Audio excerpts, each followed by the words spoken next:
हर बात को सह जाना। तास्तितिक्षस्व भारत, जितना सहनशील होगा उतना बड़ा वो भक्त बनेगा। जब कोई इस मार्ग में चलता है तो उसके सामने इस बात की परीक्षा आती है, तुम कितना सह सकते हो। जब आपको बुरा लगना ही बंद हो जाएगा तो आपको भगवान परमानंद प्रदान करेंगे। जब तक बुरा लगता है तब तक साधन करो और उस बुराई को सह जाओ। जो आपसे कोई गाली दे रहा है, अपमान कर रहा है, निंदा कर रहा है, या काम क्रोध लोभ कुछ भी, सह जाओ, चुप रहो, शांत रहो, सह जाओ। नहीं, किसी से कह देते हैं तो हृदय थोड़ा खाली हो जाता है, तो कहते हैं यहां नहीं होगा। रहीमन मन की मन व्यथा रखिए मन में गोए, ये दिव्य सिद्धांत है। कहू ते कछ दुख घटी होई, कहने से दुख कम हो जाता है। पर काहि कहो यह जान न कोई, पर किससे कहूं, इस बात को कौन जानेगा। तो रहीमन मन की मन व्यथा रखिए मन में गोए, सुनी छलई हैं लोग सब बांट न ले है कोई। विनोद होने लगे, तुम्हारा मजाक बना देंगे लोग। सहनशील, बहुत गंभीर। वैसे भी साधुता की जब बातें आती है तो सहनशील, आशय, उदार, धीरज सहित विवेकी, जहां देखो तहां तितिक्षवहा पहला शब्द है साधु के लक्षण का। यहां कह रहे हैं दो बातें भक्त की पहली पहचान। पहला, सहनशील कितना है। लोग उसे बुरा कहेंगे, उसकी हंसी उड़ाएंगे, उस पे कटाक्ष मारेंगे, उसका अपमान करेंगे, उसको छोड़ देने की धमकी देंगे, उसको लड़ने के लिए उत्साहित करेंगे। उसकी पराजय भी हो सकती है, पर वो शांत गंभीर, अपनी अंदर की वृत्ति को कभी विचलित ना होने दे, सह जाए। बहुत ध्यान देने की बात है। भजन करके उसे बचाना कठिन, बचा के पचाना कठिन। ये है भजन करना और उसको बचाना और उसको पचाना। आपको बुरा कहेंगे, पूज्य बाबा कह रहे, हंसी उड़ाएंगे, आपके कटाक्ष मारेंगे, बड़ा भजनानंदी बनता है, किसी से तो बात ही नहीं करता है, अपने को कुछ ज्यादा ही भगत समझते हैं क्या। ऐसे क्या क्या कटाक्ष करेंगे, आपको लड़ने के लिए उकसाएंगे, उत्साहित करेंगे कि आप लौट कर उनको जवाब दीजिए, लड़िए। वो ऐसा महसूस करवाएंगे कि आप हार गए, चुप हो गए, आप दब गए। चुप हो जाओ, हार जाओ, हरि को हरि नाम, मौन होकर चुपचाप सह जाओ। इस गुण से अध्यात्म की उन्नति बहुत जोर की होती है। सहिष्णु, सहनशीलता, तितिक्षा, इनको एक ही शब्द के पर्यायवाची है। सहित सहित बाढ़े भगत गृह तन गुरहित गार, सेवक जी महाराज कहते हैं। और जिसके अंदर सहनशीलता नहीं है तो वो केवल परमार्थ का आडंबर करेगा, स्वप्न में भी आध्यात्मिक उन्नति नहीं हो सकती। जागृत की तो बात जाने दो, पकड़ लीजिए। सबसे पहला लक्षण सहन करना। ये आप संकल्प कर ले कि जीवन में सब कुछ सहन करना है मुझे। जो सह गया सो साधु, जो टूट गया वो विषयी। यही बात हमको एक शराबी ने समझाई थी ब्रह्मावर्त बिठूर में। ए देखो, तिल तिल ये छवि काटी गई तो आज भगवान बन के पूज रही। ए बच्चा, टूटना नहीं। क्या भगवान का बाहरी स्वरूप था। वो बाहरी तो ऐसे मदिरा पान की एक लीला करते हुए दिखाए, लेकिन जब उपदेश मिला तो प्रणाम करके अंदर सोचा भगवान न जाने किस स्वरूप में, और वो शब्द जीवन में नहीं भूला। खास बात होती कि जैसे ऐसे कोई बोल रहा है तो वो शब्द जीवन में नहीं भूला। ये टूटना नहीं, टूटना नहीं, कैसी भी परिस्थिति हो टूटना नहीं। यहां भी कह रहे जो सहिष्णु नहीं, सहनशील नहीं, वो आध्यात्मिक उन्नति जागृत की तो बात जाने दो, स्वप्न में भी नहीं होगी। कुछ नहीं हाथ लगता, आडंबर केवल लेता है। अतः भक्त को अधिक से अधिक नाम जप के द्वारा ये शक्ति बढ़ानी चाहिए सहन करने की। कितना भी कुछ भी अंदर कोई विकार, मनोवेग, वाणी वेग, उदर वेग, जनेन्द्रीय वेग, कोई भी वेग, सब चुपचाप सह जाओ। ये मार्ग है सहन करने का, सहन करने का। भगवत प्राप्ति का जो मार्ग है वो सहन करने का मार्ग है। शांत, अपने मन की बात किसी से भी मत कहो। कहो तो केवल प्रभु से कहो, अगर कहना ही है, नहीं तो कहने की जरूरत नहीं, वो देख रहे हैं, उन्हीं का विधान रचा हुआ है, उनसे क्या कहना। वो भोरी सखी का एक पद में है ना, दिल दे करके दिल की सुख दुख की बातें क्या कहना, जब दिल ही दे दिया तो क्या सुख दुख की बातें कहना। पहला तो ये हुआ सहिष्णु, सहनशीलता, और दूसरा नाम जप। ये दो से भक्त की पहचान, दो चीजें। निरंतर नाम जप हो रहा है कि नहीं, हर प्रकार के आक्रमण को आप सह रहे हैं कि नहीं, बस यही भक्ति की पहचान। और तो सब लक्षण आ ही जाते हैं। नाम में जितनी अधिक शक्ति है उतना कोई वर्णन ही नहीं कर सकता। इतनी अधिक अचिंत शक्ति नाम में है। नाम में जितना मन लगाओगे तो तुम्हारा मन निर्मल और तुम्हारा बल बढ़ता जाएगा और वो निर्बल होता जाएगा। दोनों बात समझ लो, मन निर्मल और निर्बल। निर्बल तुम्हारे अधीन।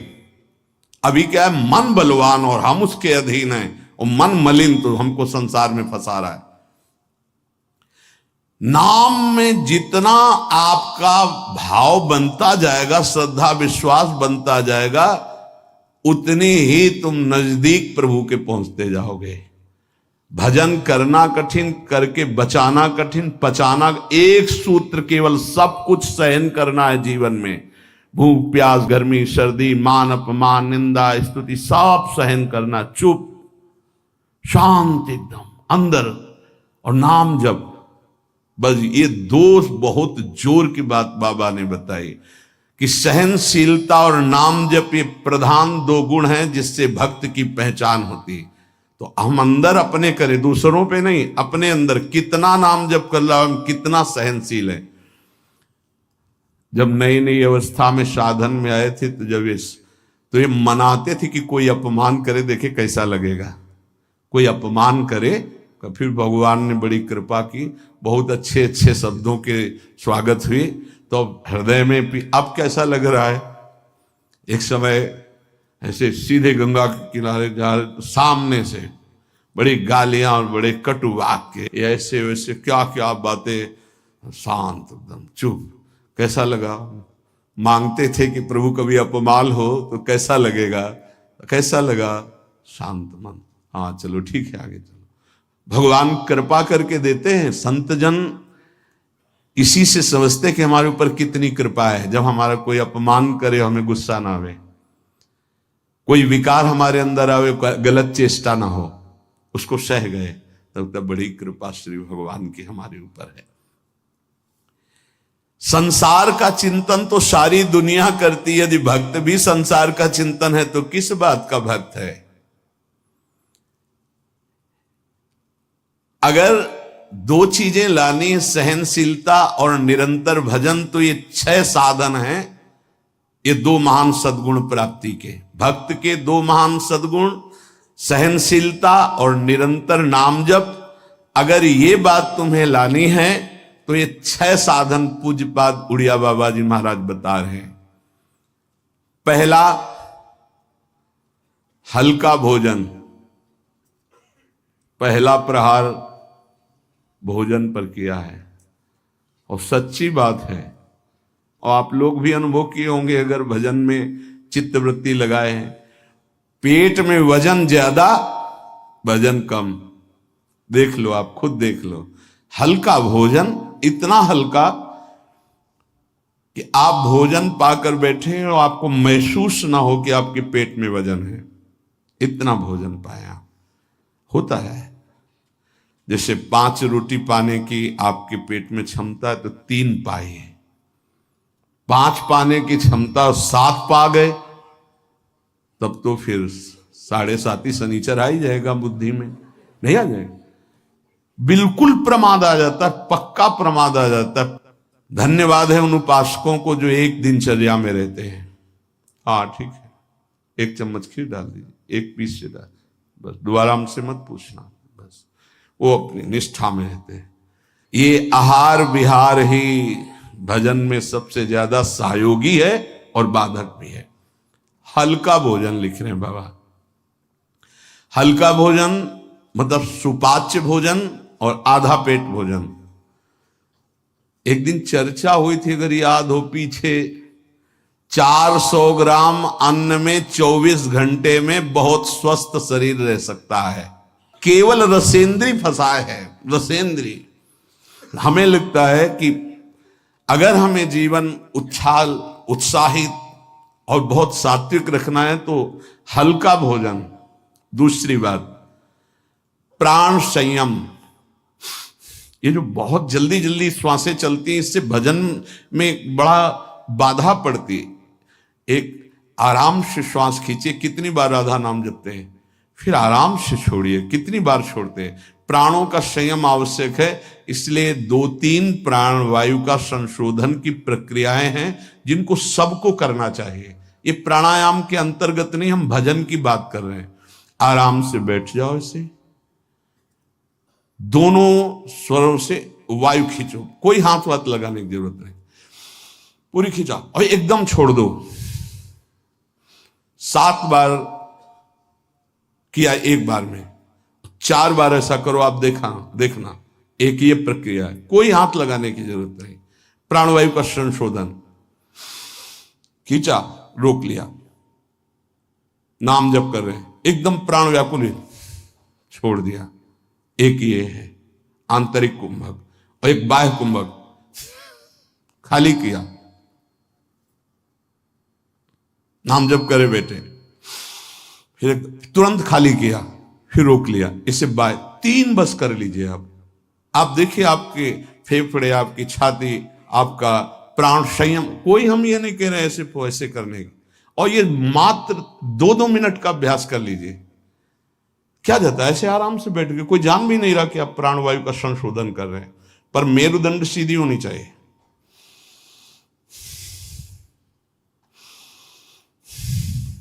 जितना अधिक खींच पाओ, अधिक छोड़ पाओ, 6 बार, 7 बार, 8 बार, बस, इससे ज्यादा नहीं। और ये 4 बार दिन में, एक बाह्य कुंभक, एक आंतरिक कुंभक, ये 5-5 बार कर ली। आप देख लीजिए आपका प्राणवायु कितना, जितना प्राणवायु पवित्र होगी उतनी सुंदर अन्न पाचन क्रिया होगी, और उतना ही आपके मस्तिष्क में एक गुदगुदाहट सी, एक ध्यान करने की इच्छा होगी। मंत्र जपोगे तो एक प्यारा लगेगा। अब जब प्राणवायु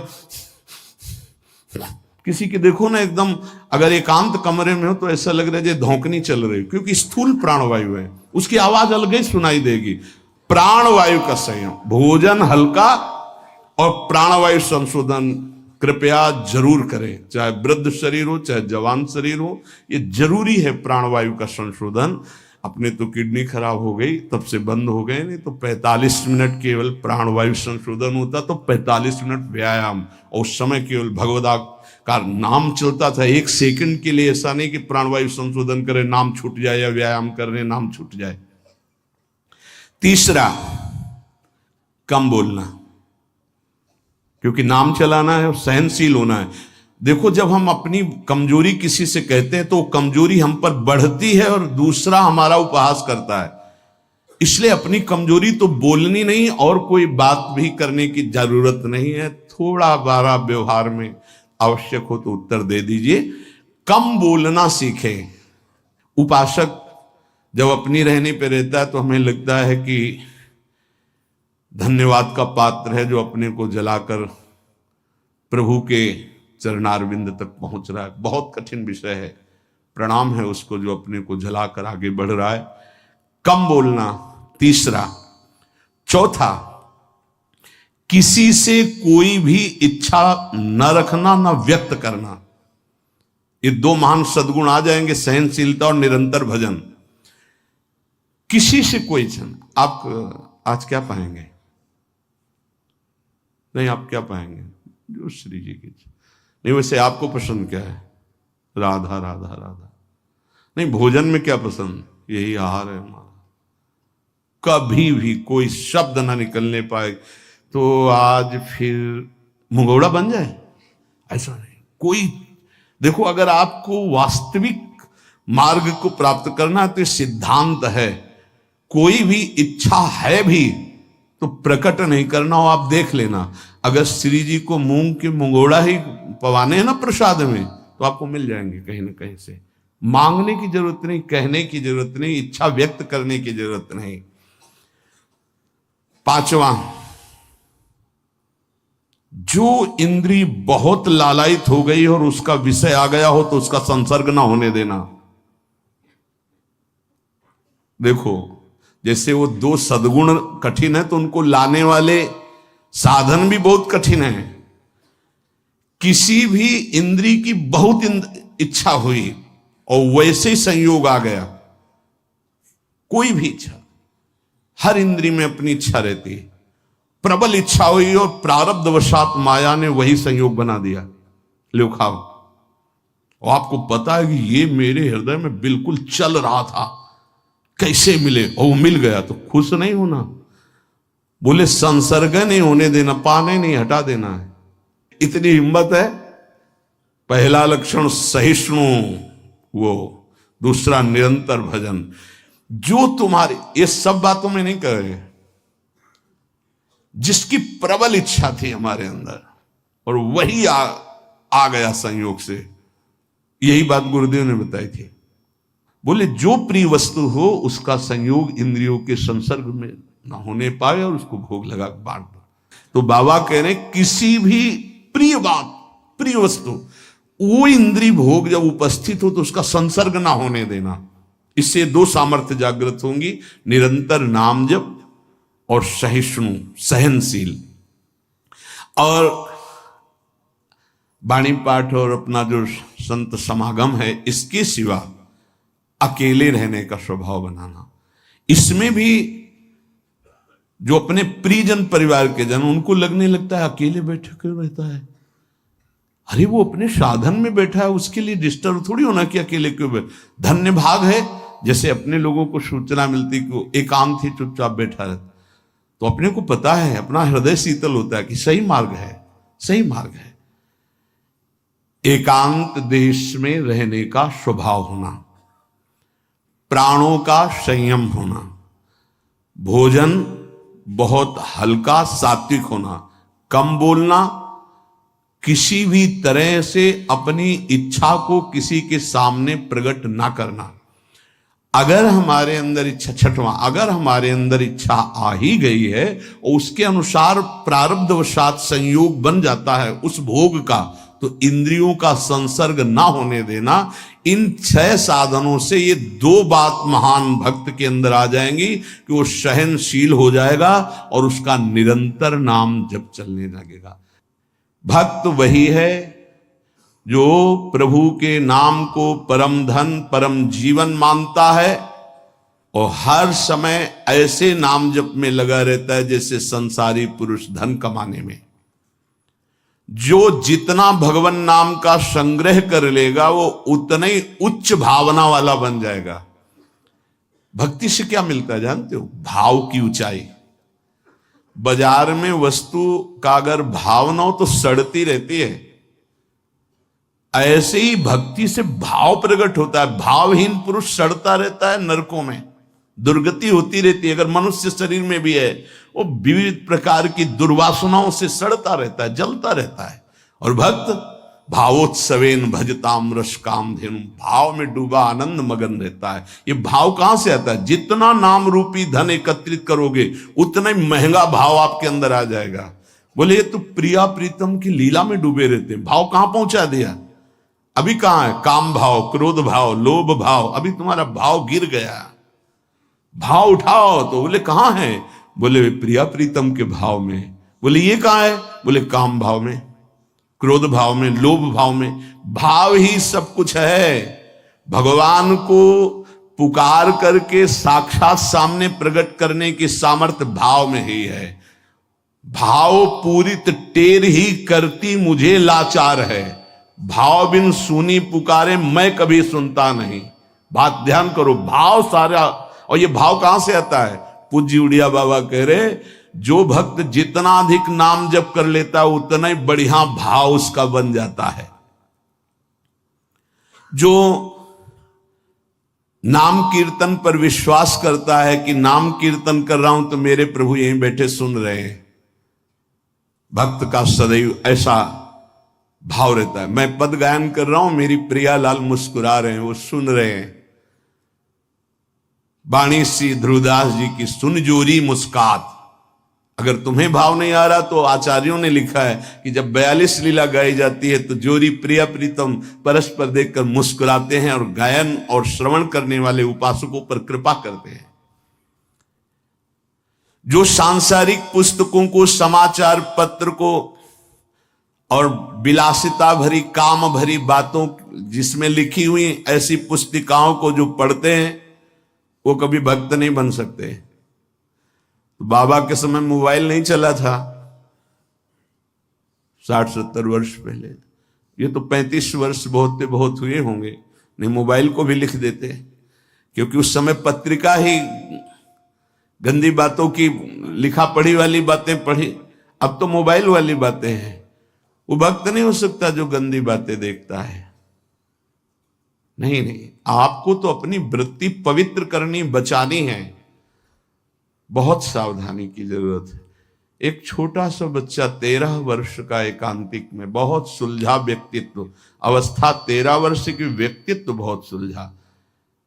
जब वो अपने संयम की बात तो हम कहा भाई मोबाइल तो नहीं रखते, उनका लैपटॉप रखते। तो हम कहा उसमें भी वही गलती होती है क्या? क्योंकि कभी हमने तो बोले हाँ सर्च करके वैसे किया जा सकता है। तो उनका फिर तो गलती होने की संभावना है। बोले हो चुकी गलती, अब संभाल लो।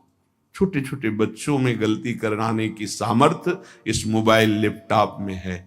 विश्वास कीजिए बहुत बढ़िया समय है, निकल चलो। ये माया फंसाने के लिए सब सूत्र फेंकेगी, आपको फंसना नहीं है। कोई सुख नहीं, केवल जलन, केवल अशांति, केवल समय नष्ट होना।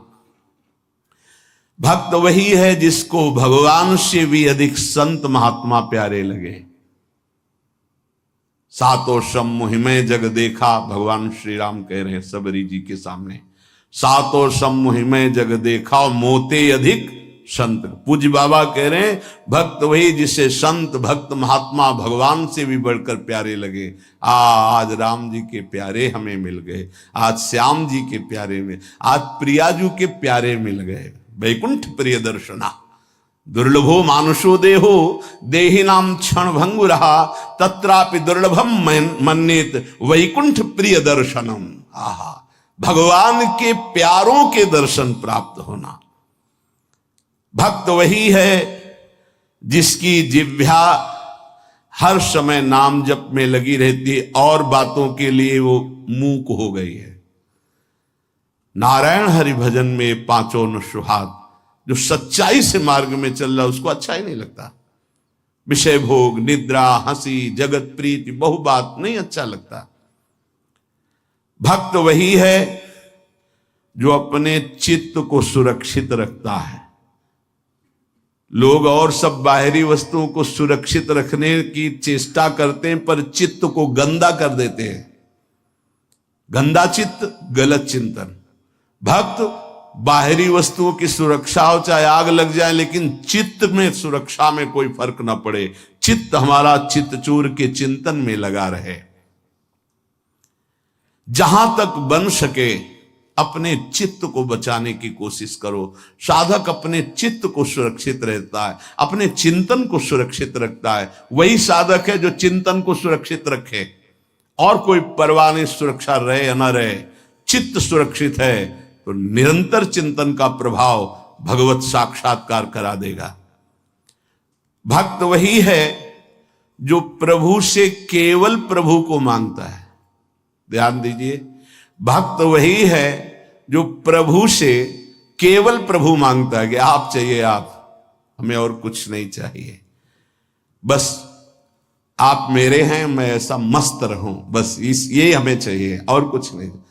आप से आप चाहिए, बस आपसे आपकी माया का कुछ नहीं चाहिए, आप चाहिए। भक्त वही है जो भारी विपत्ति काल में किसी भी व्यक्ति का सहारा न लेकर इष्ट के भरोसे रहता है।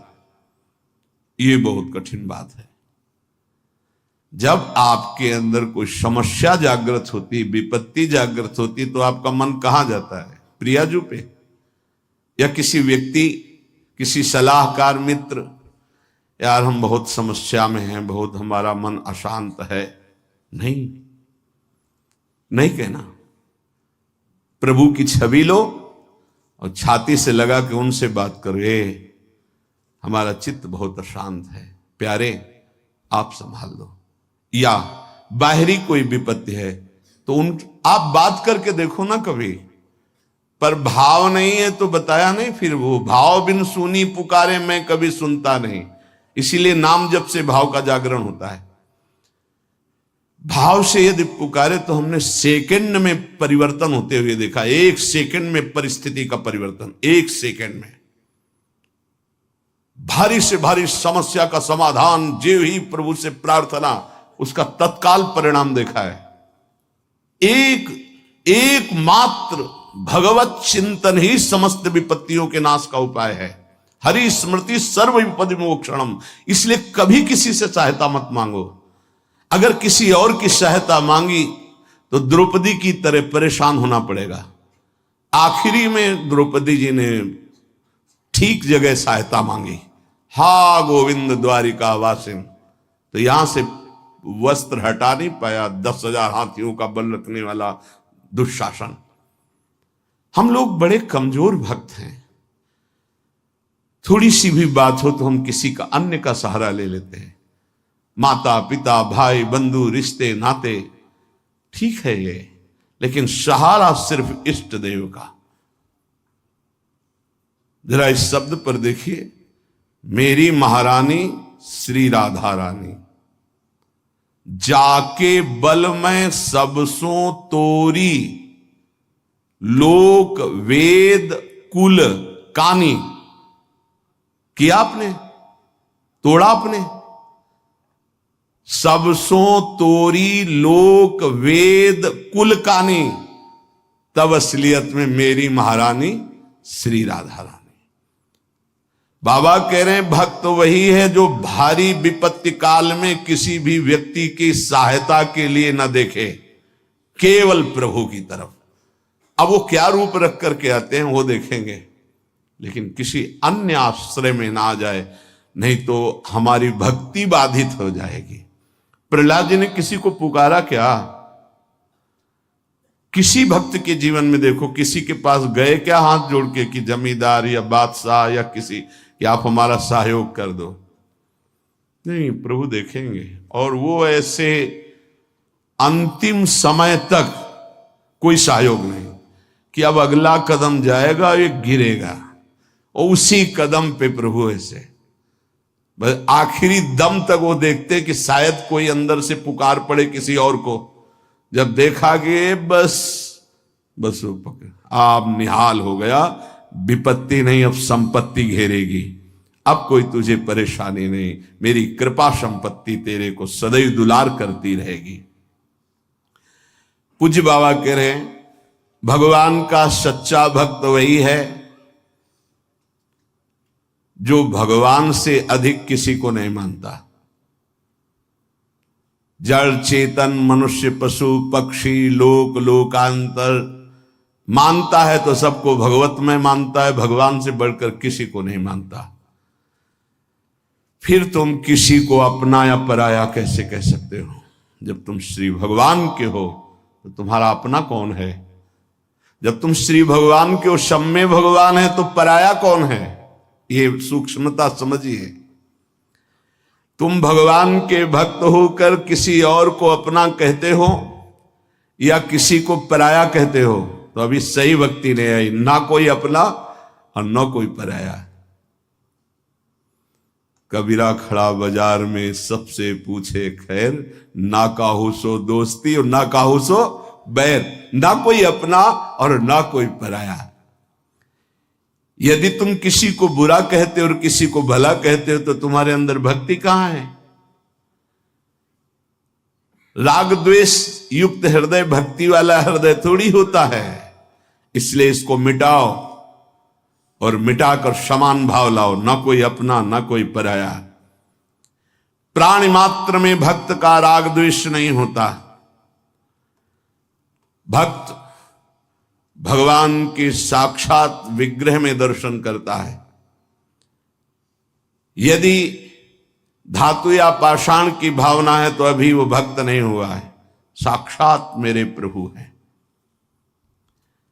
सर्वव्यापी ईश्वर तो ज्ञानी जन भी कहते हैं। भक्त की महानता है और सर्वव्यापता का भाव तो गौड़ रहे, मुख्य भाव रहे साक्षात विराजमान प्रभु है। भक्त का भाव समिट जाता है, सर्वव्यापी भाव होने के बाद वो समिट जाता है। ये दो गुण